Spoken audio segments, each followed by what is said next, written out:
The Lion, the Witch, and the Wardrobe, Chapter 7, A Day with the Beavers. While the two boys were whispering behind, both the girls suddenly cried, "Oh!" and stopped. "The robin!" cried Lucy. "The robin! It's flown away!" And so it had, right out of sight. "And now what do we do?" said Edmund, giving Peter a look which was as much to say, "What did I tell you?" "Shh! Look!" said Susan. "What?" said Peter. "There's something moving among the trees over there to the left."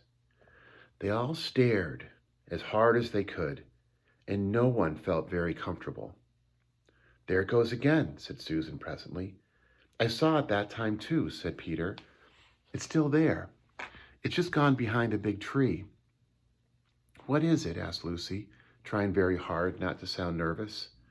"Whatever it is," said Peter, "it's dodging us. It's something that doesn't want to be seen." "Let's go home," said Susan.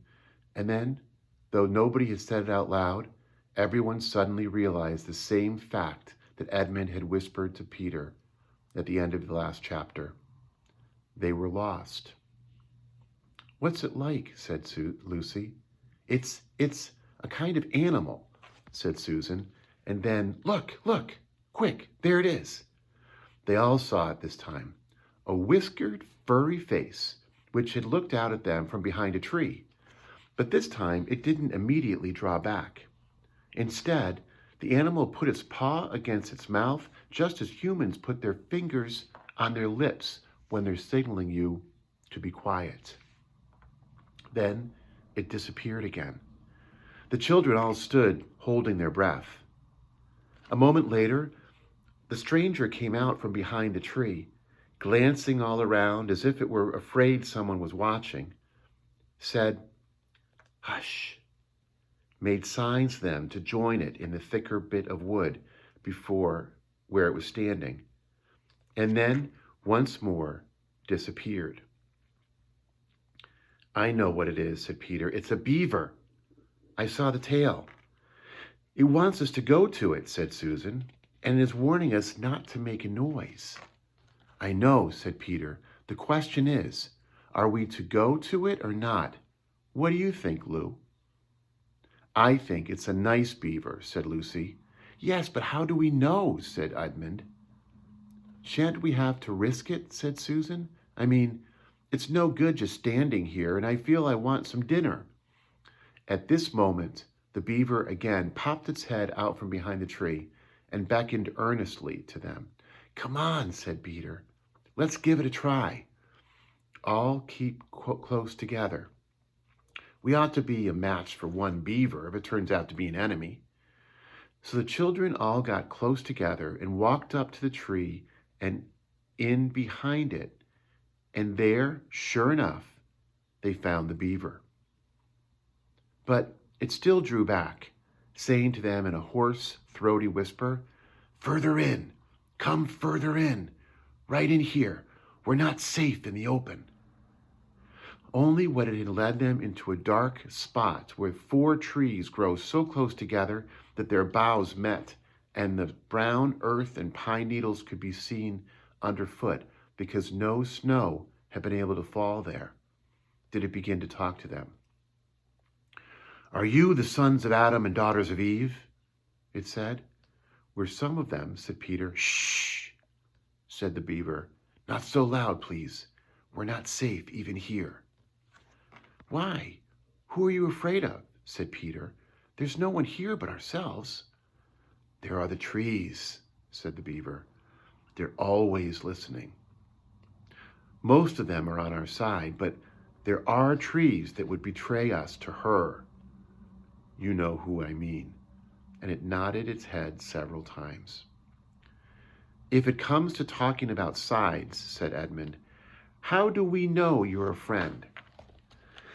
"Not meaning to be rude, Mr. Beaver," asked Peter, "but you see, we're strangers." Quite right," said the beaver. "Here is my token." With these words, it held up to them a little white object. They all looked at it in surprise, till suddenly Lucy said, "Oh, of course, it's my handkerchief, The one I gave to poor Mr. Tumnus." "That's right," said the beaver. "Poor fellow. He got wind of the arrest before it actually happened and handed this over to me. He said that if anything happened to him, I must meet you here and take you on to—" Here the beaver's voice sank into silence, and it gave one or two very mysterious nods. Then, signaling to the children to stand as close as they possibly could, so that their faces were actually tickled by its whiskers, it added in a low whisper, "They say Aslan is on the move. Perhaps has already landed." And now, a very curious thing happened. None of the children knew who Aslan was any more than you do. But the moment the beaver had spoken these words, everyone felt quite different.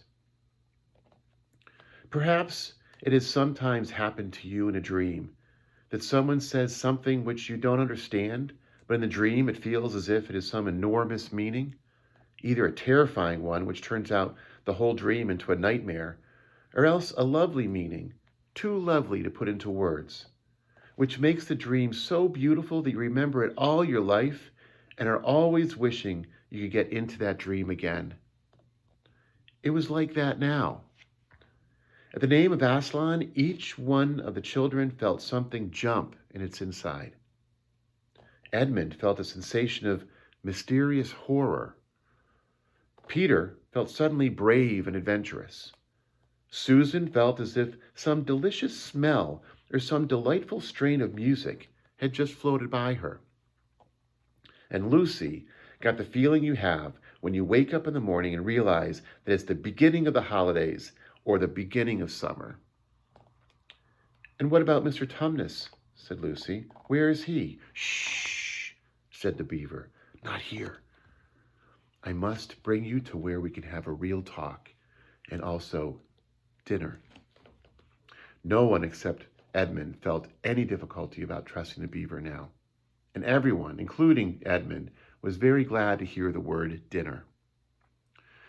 They therefore all hurried along behind their new friend, who led them in a surprisingly quick pace, and always in the thickest part of the forest, for over an hour.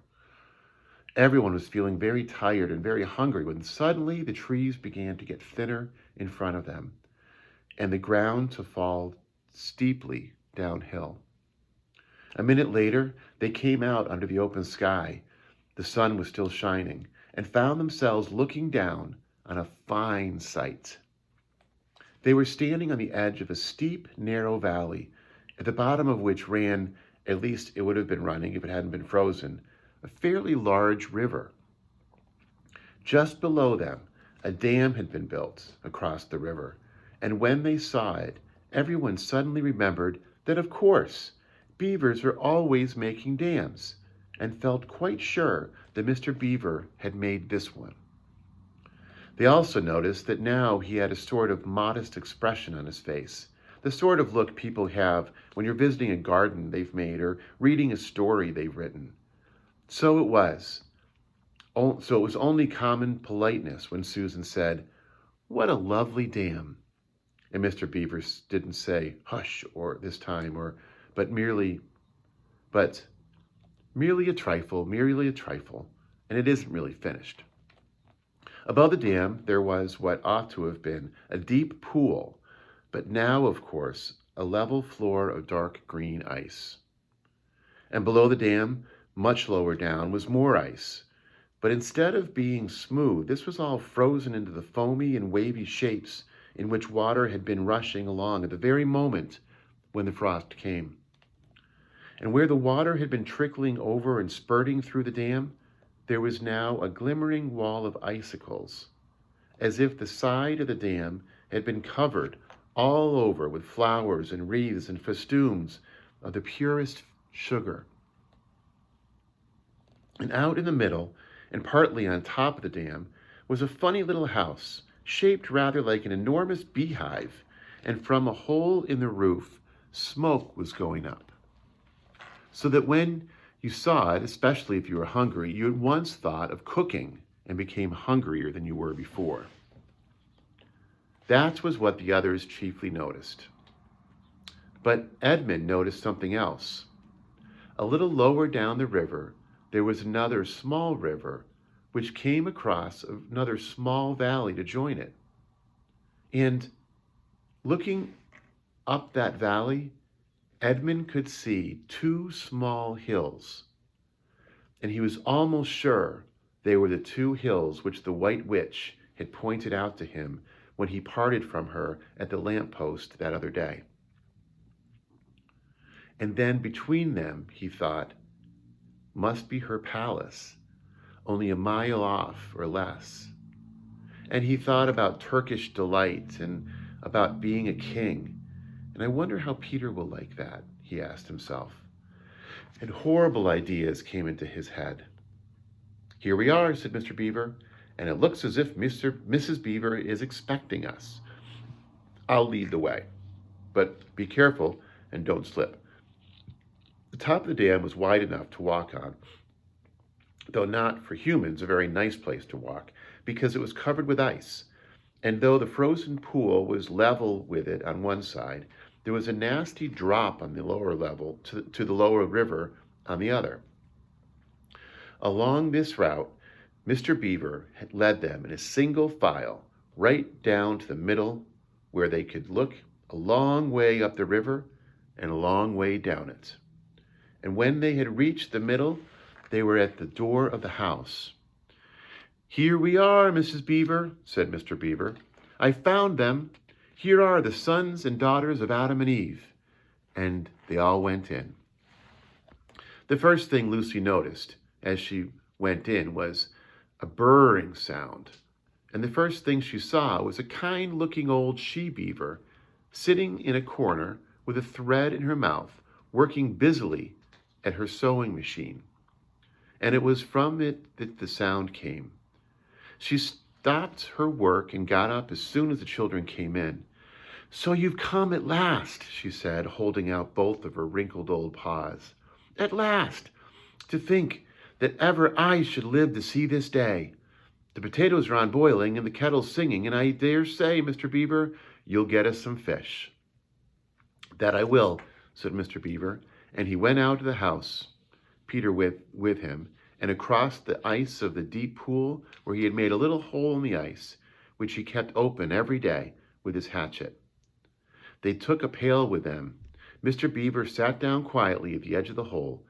He didn't seem to mind it being so chilly, looked hard into it, then suddenly shot in his paw, and before you could say Jack Robinson, had whisked out a beautiful trout. Then he did it all over again until they had a fine catch of fish.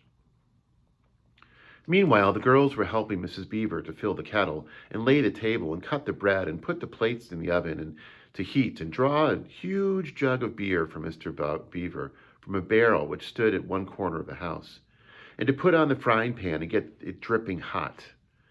Lucy thought the Beavers had a very snug little home, though it was not at all like Mr. Tumnus's cave.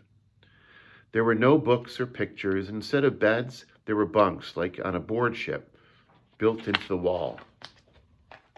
And there were hams and strings of onions hanging from the roof, and against the walls were gum boots and oilskins and hatchets, and pairs of shears and spades and trowels, and things for carrying mortar in, and fishing rods and fishing nets and sacks. And the cloth on the table, though, was very clean, was very rough.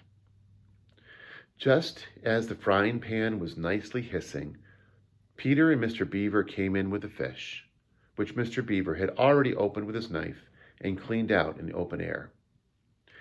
You can think how good the new-caught fish smelled when they were frying, and how the hungry children longed for them to be done, and how very much hungrier still they had become before Mr. Beaver said, "Now we're nearly ready."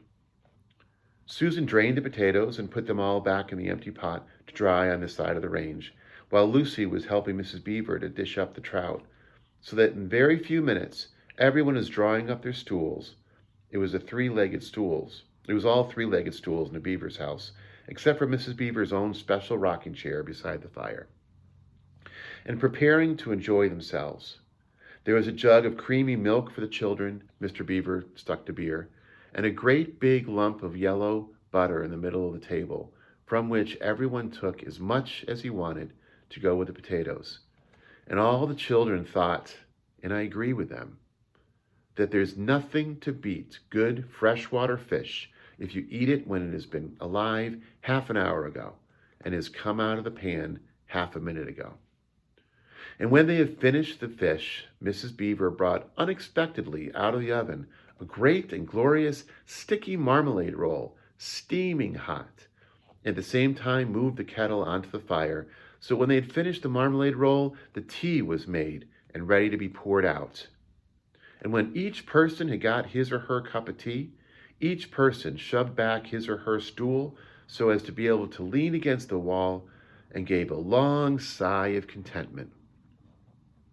And now, said Mr. Beaver, pushing away his empty beer mug and pulling his cup of tea toward him, if you'll just wait until I got my pipe lit up and going nicely, why, now we can get to business. It's snowing again, he added, cocking his eye at the window. That's all the better, because it means we shan't have any visitors, and if anyone should have been trying to follow you, why, he won't find any tracks.